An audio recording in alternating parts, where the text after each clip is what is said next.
motherfuckers. Happy Labor Day. Uncle Joey Diaz with his main motherfucker, Lee Syatt, and my main little brother here, Troy Conrad. What's happening, gentlemen? Hey. How was the weekend? Oh, I had a fun weekend. Watched fucking. Speaking of this, like the music on that is great. Just like, do you ever, especially in LA, whenever like I get like a fucked up traffic thing, or if someone calls and I get distracted, I'll just end up on like Mexican music or some like Southern American music, and it just like I'll just find myself listening to it, and I have no idea what they're saying or what's happening. It doesn't really matter. But it just, and it all sounds similar, but it just spirited. Oh yeah. You could always, you should feel the music in like your soul. It's a corny saying. No, yeah, it's true. But sometimes if you feel it, it could be any. You don't even know that. You don't even need to know the fucking words. You don't even need to know the words. You know what the fuck he's saying through his music. If you really put that song on over and over and over, then you'll figure out one word, then maybe two, and then you got it fucking down. Now you're singing the song in a different language. Who's better than you?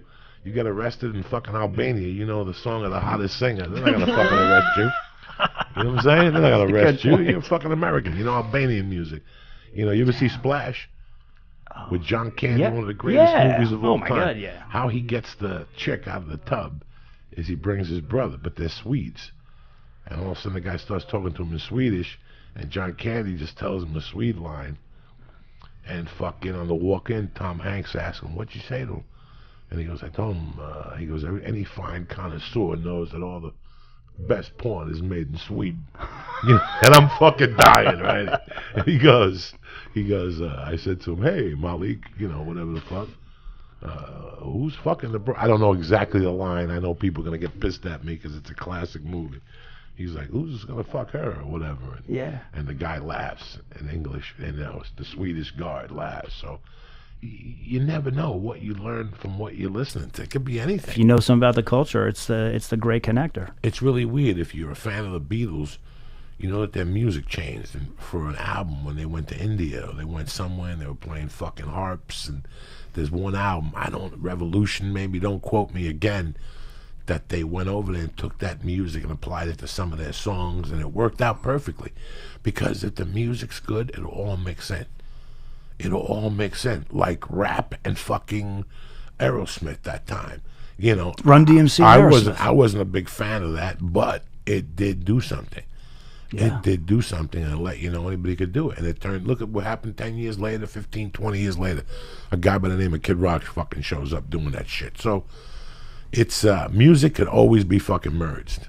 Troy Conrad is a buddy of mine that he had to refresh my memory how we met. I was under the impression I didn't know nothing about comedy or nothing. I thought you were like a producer guy, and you were like one of the producers on what's his name show on Set List. Oh, you thought I was with the Green Room with Paul Provenza for some reason. I thought you were like one of the producers on Green Room. And there's a lot of guys that Eric Abrams. Yeah, I have 10 friends that they just do things in L.A.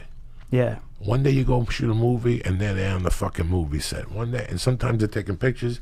Sometimes they're doing. It really doesn't matter, and I kind of appreciate that sometimes. I kind of like that when people do that, because what you're telling me is that you're making a living, bitch. Yeah. You're making a living, bitch. You're putting it together one way or another. What's the kid from the store? He's like dog shit.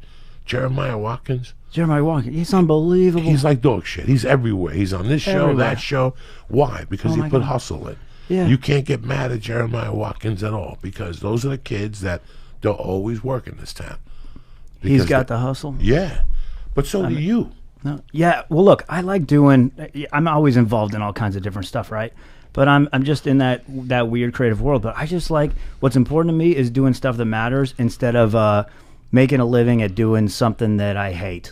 And if it's, you know what I mean, like I don't do the reality TV thing and all that stuff, because that's, to me, that's not. I can't be happy with that at the end of the day. So if I'm taking pictures, if I'm making a movie, if I'm producing a show, creating a show, that's where I want to be. So it's hard to say what I do, because it's fucking a little bit all over the place. But man, I love it, and it's all rooted in the comedy world, because that's my world. Now we always have conversations. You're a fan of the podcast? Jesus Christ, Lee. Yeah, I love the show. You left something in here, like a piece of chocolate or something. Jesus Christ, Lee, I can't take it nowhere. He left a piece of chocolate in the goddamn bong on the inside. I had some crazy ideas. What can I say? Crap, to leave chocolate in the bong? Oh, my God. No, I didn't.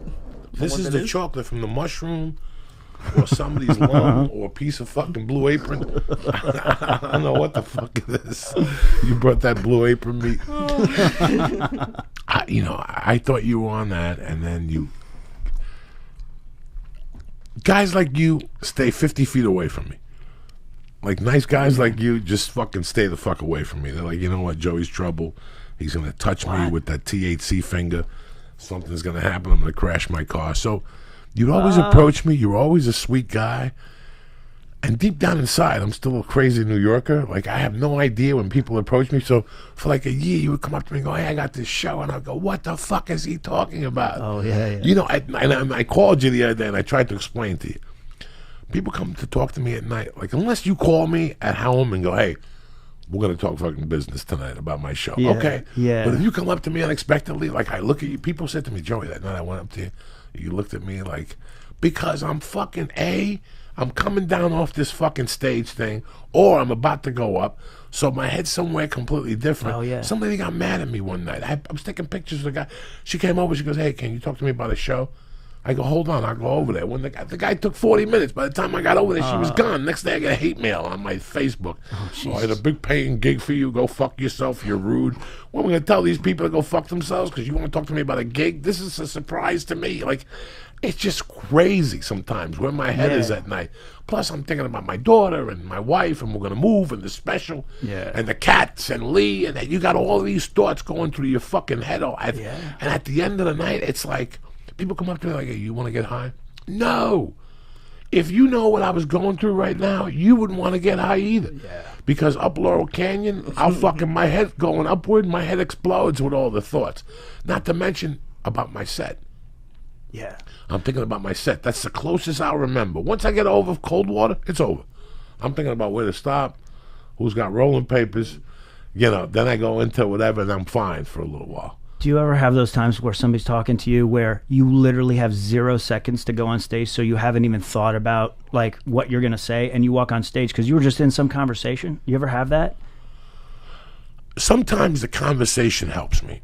I got to be honest with you. Sometimes I like when somebody comes up to me and annoys me.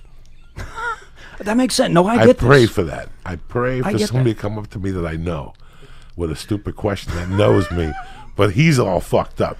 Because what happens is people who know me, them too, at night, they get fucked up. We're going in like fucking Marines, you understand me? Welcome to church, motherfucker.